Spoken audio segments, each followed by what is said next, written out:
కేరళ మున్సిపాలిటీలో 11వ ward Congress party బలపరిచిన అభ్యర్థి షేక్ మొగులాబీ మనతో ఉన్నారు. ఇక్కడ ఉత్తమ్ కుమార్ రెడ్డి గారు చేస్తున్న సేవలు, అభివృద్ధి కార్యక్రమాలు ఏ విధంగా ఉన్నాయో వారిని అడిగి తెలుసుకునే ప్రయత్నం చేద్దాం. మరి ఒక మహిళగా చేస్తున్నారు, మైనారిటీకి సంబంధించిన వ్యక్తులు. మరి ఎట్లా ఉంది ఇక్కడ పరిస్థితులు, రాజకీయం ఏ విధంగా ఉంది, అభివృద్ధి ఏ విధంగా ఉండబోతుందో వారిని తెలుసుకునే ప్రయత్నం చేద్దాం. నమస్తే మేడం. నమస్తే సార్. ఎట్లా ఉంది ప్రచారంలో, ఎట్లా ఉంది, ప్రజలు ఏమంటున్నారు? ప్రచారం మంచిగా ఉంది సార్. ప్రజలు కూడా మా ఉత్తమ్ కుమార్ రెడ్డి సార్కే మేము ఓటు వేస్తాము. మాకు అన్ని పనులు మంచి జరుగుతున్నాయి. రేషన్ బియ్యం వస్తున్నాయి. మా వార్డులు కూడా పరిశుభ్రతగా ఉంది. మోరీలైనా శానిటైజర్ అయినా ఏదైనా కూడా మా సారే గెలుస్తాడు. మంత్రి రేవంత్ రెడ్డి గారు, ఉత్తమ్ కుమార్ రెడ్డి గారు ఇద్దరు కలిసి మంచి సేవలు మంచిగా చేస్తున్నారు. మా ఊరు నేరేడుచెర్ల మంచి అభివృద్ధిలో చెందుతుంది. అంత మంచి పేరు ఉంది మా సార్లకి.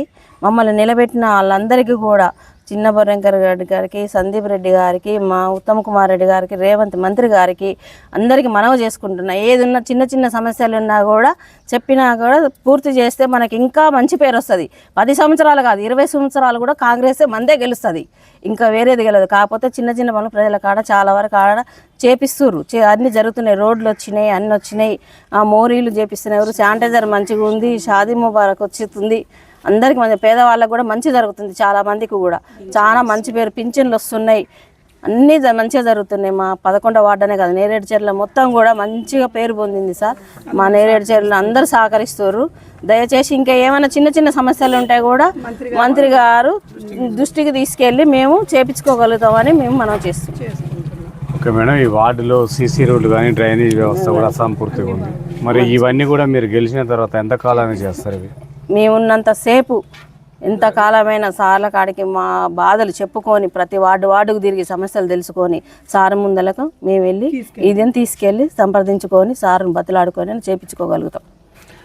ఈ 11వ వార్డులో సమస్యల పైన మీకు ఎలాంటి అవగాహన ఉంది? ఏమేమి సమస్యలు ఉన్నాయి? గెలిచిన తర్వాత మేజర్గా చేయాల్సిన పని ఏంటి? మీరు గెలిచినాక మేజర్ చేయాలి కొన్ని చిన్న చిన్న మోరీలు, డ్రైనేజీలు, రోడ్లు, చిన్న చిన్న రోడ్లు, మురికి కాలువలు, పింఛన్లు, వాటర్ ప్రాబ్లం, వీధి లైట్లు, ఒంటరి మహిళ, అన్ని ఇంటి పట్టాలు లేని వాళ్ళకు, పేదవాళ్ళకు జరగాల్సిన సమస్యలు తీర్చడం అన్నీ పూర్తి చేస్తాం సార్. మేము కష్టపడి కాలేజీలో స్టూడెంట్కైనా, లేని పిల్లలకైనా, పేదవాళ్ళకైనా, బీద వాళ్ళకైనా, ఎవరికైనా కూడా సార్ ముందలకి మేము మంత్రి గారి దృష్టికి తీసుకెళ్ళి ఆ పనులు చేయమని సార్ని మేము వేడుకొని ఏదైనా పనులు చేపించగలుగుతాం సార్.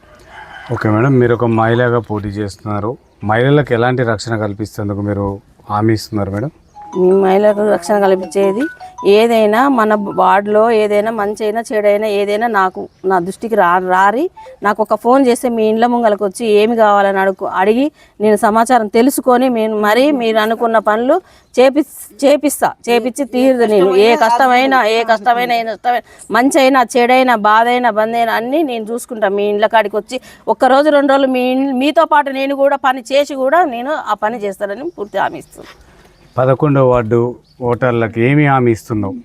నీకు ఓటు వేయాలంటే వాళ్ళకి ఏమి హామీ ఇస్తున్నావు మేడం? 11వ వార్డు ఓటర్లకు ప్రతి ఒక్క ఇంటికి కూడా మీరు మన కోసం గుర్తుకు ఓటు వేయండి. మీకు ఏమైనా కాలువలు కానీ, వాటర్ ప్రాబ్లం కానీ, శానిటైజర్ కానీ, కరెంటు కానీ, ఇల్లు కానీ, ఏదున్నా ఏ సమస్యలైనా కూడా నేను వచ్చి మీ ఇళ్ళకి వచ్చి నేను ఆదుకుంటా. మీరు ఏదున్నా నాకు చెప్పొచ్చు. ఏదైనా మీ దాంట్లో ఒక మనిషిని, నేను మీ దాంట్లో ఒక ఆడపిల్లని, మీ మనిషిని అనుకోండి అని చిన్నప్పటి నుంచి. ఎందుకంటే ఇక్కడ పుట్టి ఇక్కడ పెరిగిన నాకు 48 సంవత్సరాలు వచ్చినాయి. నా గుణం మీ అందరికీ తెలుసు. దయచేసి మీ యొక్క అమూలైన ఓటు మాస్తం గుర్తుకేసి గెలిపించగలరని.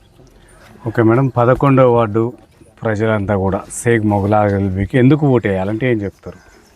ఎందుకు ఓటు వేయాలంటే ఈ అభ్యర్థిని నిలబడ్డ మీ అందరికీ నేను ఏ పనులు చెప్పినా చేస్తా అని మీకు నమ్మకం ఉంది కాబట్టి, అందరు కలిసి ఎన్నుకున్నారు కాబట్టి, అందరు నా మీద అభిమానంతో నన్ను నిలబెట్టారు కాబట్టి, మీరు అనుకున్న పనులని బాధ్యతతోని దృష్టి తెచ్చుకొని నా మీద మీరు సానుభూతి చూపించారు. మీరు నా వాళ్ళు, నా అక్కలు, నా చిన్నమ్మలు, నా పెద్దమ్మలు అందరూ నా వాళ్ళే అనుకొని, నాకు కుల ఫీలింగ్ లేవు. అందరికి నేను వరుసలు పెట్టి పిలుచుకున్నాను కాబట్టి, నాకు గుణం చిన్నప్పటి నుంచి చూస్తారు కాబట్టి నమ్మకంతో నన్ను నిలబెట్టినందుకు మీరు అనుకున్న పనులు నేను చాలా వాటికి పూర్తి చేయగలను. ఓకే మేడం, 11వ వార్డులో 5 ఏళ్లలో మంచి మార్పు తీసుకొస్తారా? తీసుకొస్తా సార్. తీసుకురావాలనే నేను కష్టపడి ఎన్ని వేల పోరాటం చేసి నేను ప్రయత్నిస్తా 5 సంవత్సరాలలో. ఓకే, ఓటర్లకు ఏం చెప్పదలుచుకున్నావు ఫైనల్గా? ఓటు అంటే చాలా విలువైంది, దాన్ని ఈ రాజకీయ నాయకులు అంతా కలిసి మీకు తెలిసిన ముచ్చటంతా అట్లాంటిది కాకుండా మా ఓటు అంటే వ్యక్తిని చూడాలా, పార్టీని చూడాలా, లేకపోతే ఎట్లా చేయాలి వాళ్ళు ఓటు? మీకు ఎన్నడూ ఉన్నాయి ఎలక్షన్లు, మీకు గుర్తేంటిది? మాకు 11వ తేదీన ఓటు ఉంది, హస్తం గుర్తుకు వేయాలి. ఏంది అంటే మీరు ఓటర్లు ఒక మనిషిని పార్టీ సంబంధం కాకుండా ఒక వ్యక్తిగతంగా మీరు మంచి వ్యక్తా కాదా, మన పని చెప్తే చేస్తుందా చేయదా, మన ఇంటి ముంగలకు వస్తుందా రాదా, మనం ఫోన్ చేసినా రా అక్క అంటే ఉరికొస్తుందా రాదా, రా చెల్లె అంటే వస్తుందా రాదా, రా చిన్నమ్మ అంటే వస్తుందా రాదా అని తెలుసుకొని మీ ఓటు అమూల్యమైన ఓటు, మీరు ఒక దేవుళ్ళు, మీరు మాకు వరం, మేము వాళ్ళకు వరం ఇస్తే వేసి గెలిపిస్తే మాకు పని చేస్తుందా లేదా అమ్మ అని చేస్తారని చెప్పి మీకు దండం పెట్టి మీకు వేడుకుంటున్నా. మీరు నా వాళ్ళు వ్యక్తిని చూసి మంచితనాన్ని చూసి ఓటేయండి. ఇవాళ డబ్బులు కాదు మనకు ముఖ్యం, ఓటు మనం వేసి కాంగ్రెస్ని గెలిపించుకుంటే మన పనులు అవుతాయని అవి చూసుకోండి. మీరు 2000 3000 సమస్య అది వదిలేయండి, మీరు పనులు అయ్యేది చూసుకోండి, మన బజార్లో నీట్గా ఉండేది చూసుకోరు, మన పిల్లలు మంచిగా తిరిగేది చూసుకోరు, పనితనం చూసుకోరు, దాన్ని చూసుకొని అమ్మ ఓటేయాలి. మీరు నా మొహం చూసి, పార్టీని చూసి, వ్యక్తిని చూసి ఓటేయాలి మీరు అని అనుకుంటున్నారు. Okay madam, thank you madam. చూస్తూనే ఉండండి మీ తెలుగు.